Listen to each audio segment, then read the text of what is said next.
तो दोस्तों, अब केवल एक ही जगह ऐसी बची है, नेपाल, जहां से भारत सुरक्षित है, या यूं कहें कि एक साइड से नेपाल ने भारत को सुरक्षित रख रखा है। बाकी चारों तरफ से भारत घिर चुका है चीन के जाल में। केवल नेपाल ने अभी तक सुरक्षित रखा है, जितना हिस्सा नेपाल भारत की सीमा है उतना तो नेपाल ने सुरक्षित कर रखी है भारत की सीमा को, क्योंकि अभी तक नेपाल ने अपना कोई भी सैनिक अड्डा या कोई भी भूमि चाइना को नहीं दी चीन का सैनिक अड्डा बनाने के लिए। जबकि आपको पता होना चाहिए, पाकिस्तान में तो जगह जगह चीन की सेना बैठती है और कहीं से भी भारत पे अटैक कर सकती है। हेमनटोटा में चाइनीज सिटी खुल गई है, वहां से भी चाइना भारत पे अटैक कर सकता है। बांग्लादेश में चटगांव एक जगह है जहां पे चीन की पनडुब्बियां आती रहती है, चीन की सेना बैठ सकती है। अब तक शेख हसीना थी तो उसने काउंटर बराबर मिला के चल रही थी भारत और चाइना को। अब बांग्लादेश पूरी तरीके से चीन के पक्ष में चले गया है, वहां पे कट्टरपंथियों की सरकार आ चुकी है। अब बांग्लादेश वही करेगा जो पाकिस्तान भारत के साथ में करता है। इसका एग्जाम्पल आपने देख लिया होगा, हिंदुओं पे हमले चालू हो चुके हैं बांग्लादेश में बड़े जबरदस्त स्तर पर। मात्र यहाँ पे नेपाल बचता है जिसने अभी तक अपनी कोई भी भूमि चाइना को नहीं दी है भारत को घेरने के लिए। शेख हसीना जो थी वो प्रो इंडियन थी, इसीलिए उसको वहां से हटाया गया। नेपालियों का कहना है कि ऐसा अमेरिका ने करवाया, लेकिन पूरी दुनिया का कहना है ऐसा चाइना ने करवाया। और सच क्या है, नेपाली लोग यहाँ पे गलत बोल रहे हैं कि ऐसा अमेरिका ने करवाया, अमेरिका ईसाई देश बनाना चाहता था। ये गलत है। अमेरिका तो कई 70 साल से वहां पे ईसाई देश बनाना चाहता है, वो बात दूसरी है।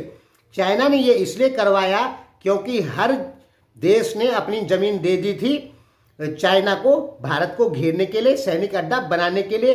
थाईलैंड ने दे दिया, म्यांमार ने दे दिया, पाकिस्तान दे दिया, श्रीलंका दे दिया। अब मालदीव में चाइनीज सेना बैठ जाएगी, सेशल्स में भी चाइनीज सेना बात कर रही है।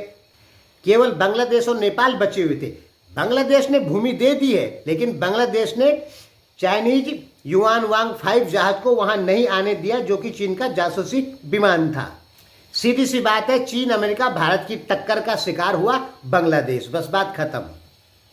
अब यहाँ पे एक देश बचता है नेपाल, जिसने अभी तक भारत की सीमाओं को सुरक्षित रख रखा है। जितनी सीमा भारत और नेपाल की लगती है उतनी सीमा तो लगभग सुरक्षित है, और वहां पे अभी तो कोई चांस नहीं है कि किसी प्रकार के लफड़े चालू हों। अब भारत और बांग्लादेश के बीच भी लफड़े चालू होंगे।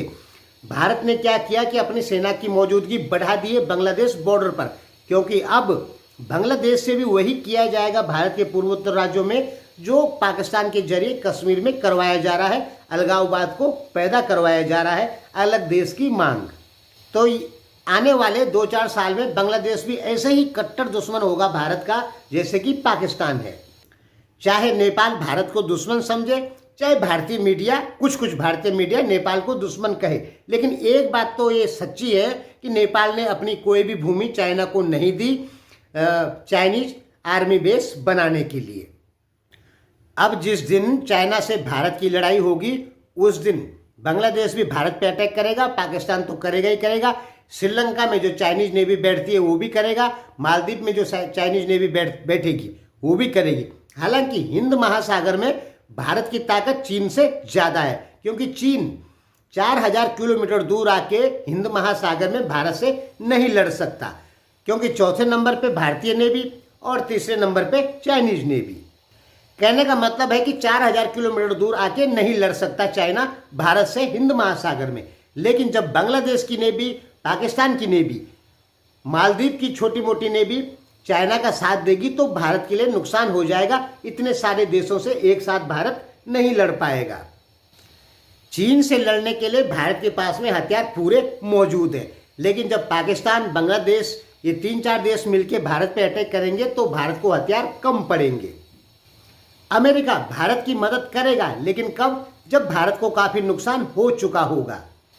जब भारत को काफी नुकसान हो चुका होगा तब अमेरिकी सेनाएं भारत को हथियार देंगी, तो जाके चीन को काउंटर करेगी, तब भारतीय सेना बांग्लादेश, पाकिस्तान को काउंटर कर देगी। लेकिन उसके बाद होगा क्या? उसके बाद भारत जो है वो अमेरिकी कर्जे में डूब जाएगा। और तब अमेरिका बहुत सारी शर्तें भारत पे लाद देगा। उसमें एक ईसाईकरण की भी शर्त होगी और होगी ही होगी।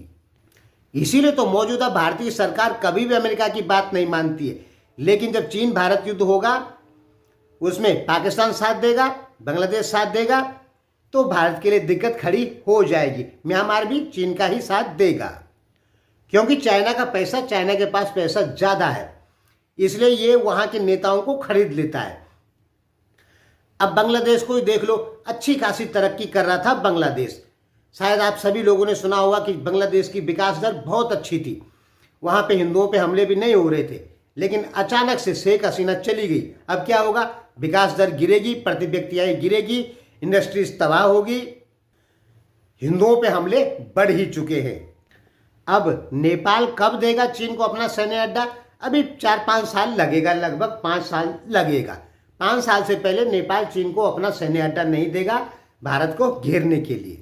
अच्छा, बांग्लादेश में जो ये हुआ, नेपालियों का कहना है कि अमेरिका ने करवाया और पूरी दुनिया का कहना है कि चीन या आईएसआई पाकिस्तान ने करवाया। तो किसने करवाया होगा? नेपालियों की बात सच्ची या दुनिया की बात सच्ची?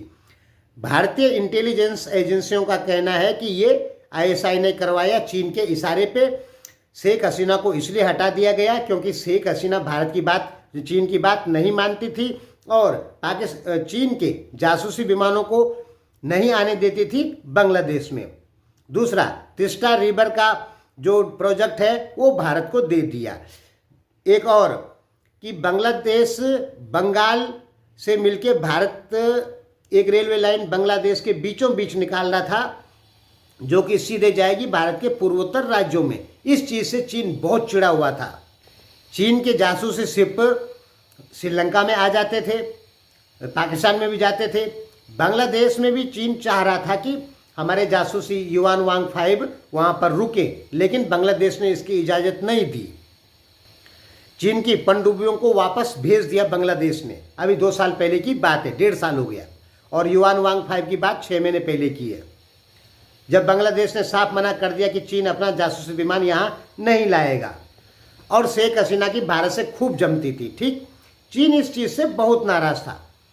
वो हर हाल में बांग्लादेश में वैसी सरकार चाहता है जो कंप्लीट चाइना के पक्ष में हो। तो अब जो सरकार आई कट्टरपंथियों की, वो कंप्लीट चाइना के पक्ष में है। अब देखना, भारत और बांग्लादेश के बीच भी दुश्मनी पैदा हो जाएगी। जो प्रोजेक्ट भारत ने वहाँ पे चालू किए थे वो सारे खत्म कर दिए जाएंगे। यानी अब पाकिस्तान जैसी स्थिति होगी बांग्लादेश की। बांग्लादेश ने जो विकास करना था कर लिया, अब बांग्लादेश विकास नहीं कर पाएगा। अब केवल वहाँ पे धार्मिक द्वंद्व चालू रहेंगे। यानी बांग्लादेश से शेख हसीना के जाने के बाद सबसे ज़्यादा जो फायदा हुआ वो हुआ चाइना को, कि बांग्लादेश चाइना के कंट्रोल में आ गया और भारत के लिए एक लड़ाई का फ्रंट और खुल गया। यानी फायदा चाइना को। तो नेपाल के लोग ऐसा क्यों बोल रहे हैं कि ये अमेरिका ने करवाया, कि अमेरिका ईसाई देश बनाना चाहता है? वो तो 70 साल पहले से चाहता है अमेरिका वहाँ पे ईसाई देश बनाना। वो नई बात थोड़ी है। इसका अमेरिका से कोई लेना देना नहीं है। अगर आप ध्यान से देखेंगे, गहराई से सोचेंगे, इसका लेना देना है सीधे चाइना से। लेकिन नेपालियों को लगता है कि चाइना दूध का धुला हुआ है, चाइना ऐसा कुछ नहीं करता।